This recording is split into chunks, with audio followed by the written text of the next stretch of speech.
Bonjour, aujourd'hui un exercice de probabilité, c'était un sujet de bac ancien. L'énoncé d'après un sujet de bac C, Amérique du Sud, novembre 1993, exercice 2. Une urne contient n plus 8 boules, 8 boules blanches et n boules noires, n étant un entier au moins égal à 2. Tous les tirages effectués sont supposés équiprobables. On fait tirer à un joueur des boules de l'urne. Pour chaque boule blanche tirée, il gagne 1 euro, mais pour chaque noire, il perd 2 euros. Les questions 1 et 2 sont indépendantes. Question 1. Dans cette question, le jeu consiste à effectuer 2 tirages successifs avec remise. Le joueur tire une première boule de l'urne, il la remet dans l'urne, puis il effectue un deuxième tirage. Petit a, montrer que le joueur peut soit gagner 2 euros, soit perdre 1 euro, soit perdre 4 euros. Petit b, calculer en fonction de petit n la probabilité correspondant à chacun des cas. Petit c, soit grand X la variable aléatoire qui associe à chaque jeu le gain, positif ou négatif, réalisé à l'issue des 2 tirages. Calculer en fonction de petit n l'espérance mathématique de grand X. Peut-on trouver une valeur de petit n telle que cette espérance soit nulle? Si oui, la donner. Question 2. Dans cette question, n est fixé égal à 6. Il y a donc 6 boules noires et 8 blanches dans l'urne. Le joueur tire maintenant 3 boules simultanément et il n'effectue qu'un seul tirage. Petit a, montrer qu'il peut soit gagner 3 euros, soit perdre 6 euros, soit perdre 3 euros, soit ne rien gagner ni ne rien perdre. Petit b, calculer la probabilité correspondant à chaque cas.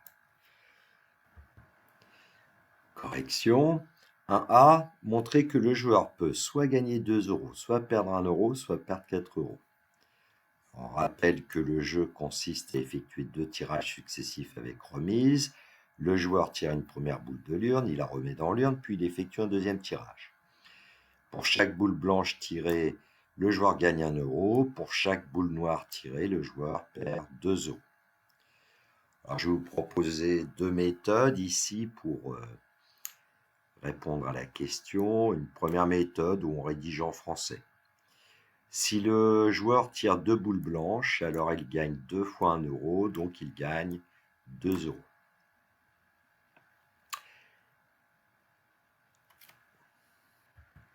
Si le joueur tire 2 boules noires, alors il perd 2 fois 2 euros, donc il perd 4 euros. Si le joueur tire une boule blanche et une boule noire, alors il gagne 1 euro et il perd 2 euros, donc il perd 1 euro. Une méthode 2, on peut par exemple réaliser un tableau à double entrée. Et à l'intersection d'une ligne et d'une colonne, on va indiquer le gain en euros du joueur. Donc ici, on considère le premier tirage où on peut obtenir une blanche ou une noire. Le deuxième tirage, même chose, une blanche ou une noire. Alors si le joueur a tiré une blanche et encore une blanche, il gagne 1 plus 1 euro, donc 2 euros. S'il tire une noire et une blanche, il a moins 2 plus 1 euro, c'est-à-dire moins 1 euro. S'il tire une blanche et une noire, 1 moins 2, moins 1. S'il tire une noire et encore une noire, moins 2, moins 4. Donc, on obtient les valeurs possibles des gains. Conclusion, les gains possibles sont 2, moins 1, moins 4. On verra une autre méthode encore possible dans la question 2. Question 1b, calculer en fonction de petit n la probabilité correspondant à chacun des cas. Alors en fait, je préfère ici utiliser un diagramme en arbre.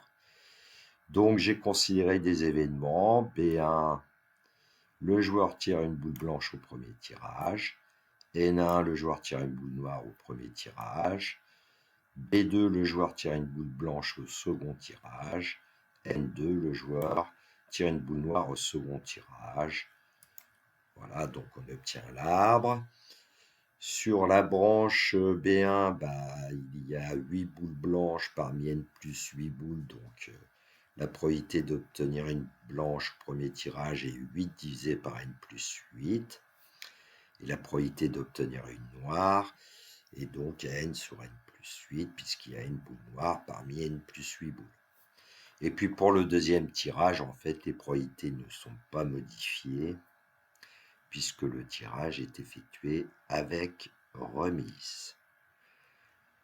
Alors on peut donc dire que la probabilité d'obtenir une boule blanche au premier tirage et une boule blanche au deuxième tirage, bon, c'est la probabilité d'obtenir une boule blanche au premier tirage multipliée par la probabilité d'obtenir une boule blanche au second tirage, sachant qu'on a obtenu une boule blanche au premier tirage. Et donc c'est 8 sur n plus 8 fois 8 sur n plus 8, 64 sur n plus 8 au carré. On procède de la même façon pour obtenir les probabilités des 4 chemins du diagramme en arbre.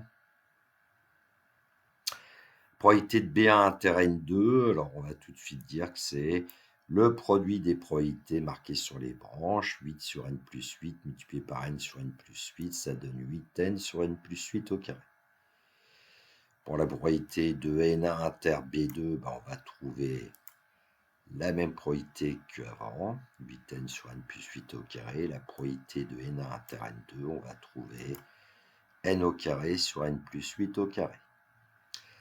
Alors, la probabilité de chacun des gains. Alors, la probabilité de gagner 2 €, en fait, c'est P de B1 inter B2, donc 64 sur n plus 8 au carré.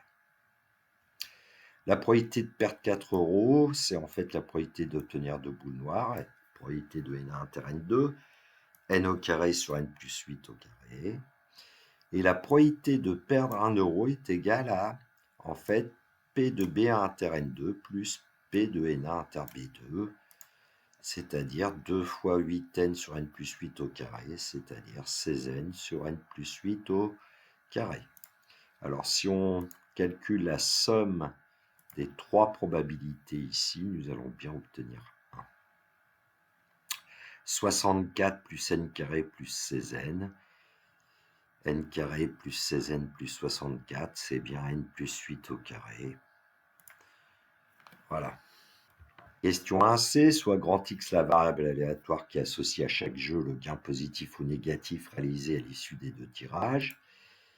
Calculer en fonction de petit n l'espérance mathématique de grand X. Y a-t-il une valeur de n pour laquelle cette espérance est nulle? Si oui, la donnée.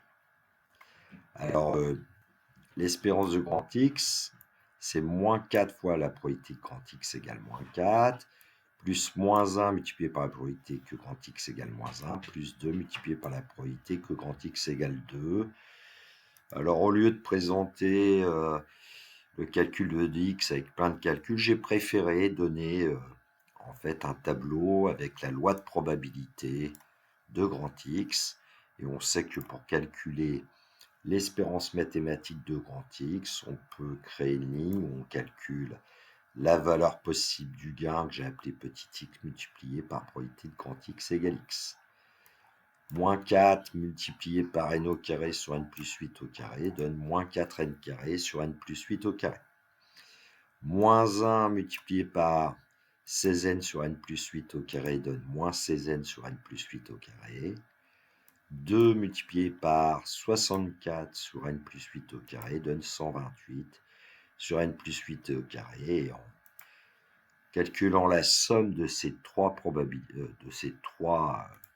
nombres, on obtient moins 4n carré moins 16n plus 128 divisé par n plus 8 au carré, c'est-à-dire l'espérance mathématique de grand X. Alors, quand est-ce que de x peut être égal à 0 ? Cela signifie que moins 4n carré moins 16n plus 128 divisé par n plus 8 au carré égale 0. Une fraction est nulle si seulement si son numérateur est nul, donc on obtient moins 4n carré moins 16n plus 128 égale 0.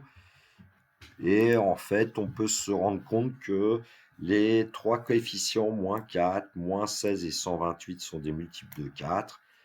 Donc j'ai divisé par moins 4 en fait pour obtenir une équation plus simple, n carré plus 4n moins 32 égale 0. Donc on cherche les valeurs de petit n, s'il y en a, n étant supérieur ou égal à 2 ici, d'après l'énoncé d'exercice, tel que n carré plus 4n moins 32 égale 0. Donc j'ai considéré qu'il était préférable de résoudre l'équation que j'ai appelée grand E, x carré plus 4x moins 32 égale 0, d'inconnu réel x, parce qu'on ne sait pas ce qu'on va obtenir. Donc, traditionnellement, on pose A égale 1, B égale 4, C égale moins 32. Delta égale B carré moins 4AC. 4 au carré moins 4 fois 1 fois moins 32. On trouve 16 plus 128, 144, qui est le carré de 12. Delta est strictement positif. Donc l'équation E possède deux solutions réelles distinctes qu'on appelle souvent x1, x2. D'après le cours de première, x1 c'est moins b moins racine de delta sur 2a. Ça nous donne ici moins 4 moins 12 divisé par 2 fois 1. On obtient facilement moins 8. Moins 16 divisé par 2. Pour x2 qui est égal à moins b plus racine de delta sur 2a, on obtient moins 4 plus 12 divisé par 2 fois 1. C'est-à-dire 8 divisé par 2, c'est-à-dire 4. Donc il y a éventuellement deux solutions possibles pour notre problème, sauf que moins 8 n'est pas un entier supérieur ou égal à 2, et puis 4 est un entier supérieur ou égal à 2, donc la seule possibilité c'est n égale 4, c'est-à-dire que e de x est égal à 0, c'est seulement si n égale 4. Question 2a, montrer qu'il peut soit gagner 3 euros, soit perdre 6 euros, soit perdre 3 euros, soit ne rien gagner ni ne rien perdre. Alors, dans cette situation, l'urne contient 6 boules noires et 8 blanches. Le joueur effectue un seul tirage de 3 boules simultanément. Méthode 1, comme on avait vu tout à l'heure. Si le joueur tire 3 boules blanches, alors il gagne 3 fois 1 euro, donc il gagne 3 euros. Si le joueur tire 3 boules noires, alors il perd 3 fois 2 euros, donc il perd 6 euros. Si le joueur tire 2 boules blanches et une boule noire, alors il gagne 2 fois 1 euro et il perd 2 euros, donc il ne gagne rien, il ne perd rien. Si le joueur tire une boule blanche et 2 boules noires, alors il gagne 1 euro et il perd 2 fois 2 euros, donc il perd 3 euros. Une deuxième méthode, j'ai considéré le nombre de boules blanches obtenues, je l'ai appelé petit a, le nombre de boules noires obtenues, petit b, et en fait, on a une relation entre b et a. B est égal à 3 moins 1. Soit G le gain obtenu. G, c'est 1A moins 2B, puisque une boule blanche rapporte 1 euro, à boule blanche rapporte 1 fois euro. B boule noire nous fait perdre 2 euros pour chaque boule noire, donc on perd moins 2B. Alors si on utilise l'expression 2b en fonction de petit a, on peut dire que g c'est a moins 2 facteur de 3 moins a, et on va trouver a moins 6 plus 2a, c'est-à-dire 3a moins 6. On peut réaliser un petit tableau, puisque les boules blanches, il peut y en avoir 3, 2, 1, 0. Voilà les possibilités. Du coup, on peut trouver le nombre de boules noires obtenues, 0, 1, 2, 3. Et puis les gains, il suffit de calculer, par exemple, 3a moins 6, ou bien a moins 2b, ce qui revient au même, et on va trouver 3, 0, moins 3 et moins 6. Bilan, les gains possibles sont 3, 0, moins 3, moins 6. Question 2b, calculer la probabilité correspondant à chaque cas. Alors, j'ai considéré l'ensemble des résultats possibles que j'ai appelé oméga. Et en fait, ici, comme le tirage est simultané, oméga est l'ensemble des combinaisons de 3 éléments pris parmi 14 éléments, puisqu'il y a 14 boules en tout, et qu'on en choisit 3 boules. Cardinal de oméga, c'est 3 pris parmi 14, c'est-à-dire 14 fois 13 fois 12 sur 3 fois 2 fois 1, et on obtient 364, éventuellement avec une calculatrice. Alors, j'ai préféré introduire une variable aléatoire donnant le gain en euros du joueur, qui s'appelle Y ici, grand Y. Quelles sont les probabilités des divers gains? La probabilité de grand Y égale 3. C'est cardinal de Y égale 3 sur cardinal de oméga. On disait dans le texte dès le début que les tirages étaient probables. Alors, le nombre de cas favorables à Y égale 3, ça veut dire qu'on prend 3 boules parmi les 8 boules blanches, donc 3 parmi 8, divisé par le nombre de cas possibles, 3 parmi 14, 56 sur 364, et si on cherche la fraction réductible, on obtient 2/13. Probabilité que le gain soit nul, c'est cardinal de Y égale 0 sur cardinal de oméga. Alors le gain est nul quand on prend 2 boules blanches parmi 8 et une boule noire parmi 6. Le et est traduit par multiplier 2 parmi 8 multiplié par 1 parmi 6 divisé par 3 parmi 14. Donc 28 fois 6 divisé par 364, 168 sur 164, c'est égal à 6/13 sous forme de fraction réductible. La probabilité que Y soit égal à moins 3. Cardinal de Y égale moins 3 sur cardinal d'oméga. Alors on obtient un gain de moins 3 € lorsqu'on a obtenu une boule blanche parmi 8 et 2 boules noires parmi 6. Donc on obtient 1 parmi 8 multiplié par 2 parmi 6 divisé par 3 parmi 14. 8 fois 15 sur 364, 120 sur 364, 30 sur 91. Probabilité que Y prenne la valeur moins 6, c'est le cardinal de Y égale moins 6 sur cardinal d'oméga. Alors on obtient un gain de moins 6 lorsqu'on a obtenu 3 boules noires. Donc le nombre de cas favorables, c'est 3 parmi 6 divisé par 3 parmi 14. 20 sur 364 sous forme de fraction réductible, 5 sur 91. Alors on s'aperçoit que pour les fractions réductibles, il y a soit 13 soit 91 comme dénominateur.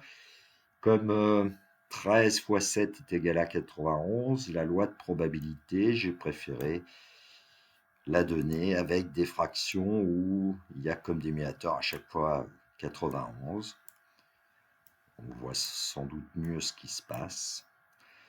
Donc la probabilité que grand Y égale moins 6, 5 sur 91. Probabilité que Y égale moins 3, 30 sur 91. Probabilité que Y égale 0, 42 sur 91. Probabilité que Y égale 3, 14 sur 91. On aurait pu demander l'espérance mathématique de grand Y. Je ne vais pas le faire puisque ce n'était pas demandé. Ici, on s'aperçoit que la plus forte probabilité est obtenue pour un gain de 0.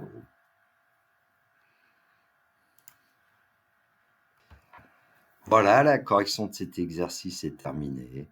Je vous souhaite une belle journée, prenez bien soin de vous, que la force soit avec les élèves de terminale qui passeront leur épreuve de bac au mois de juin.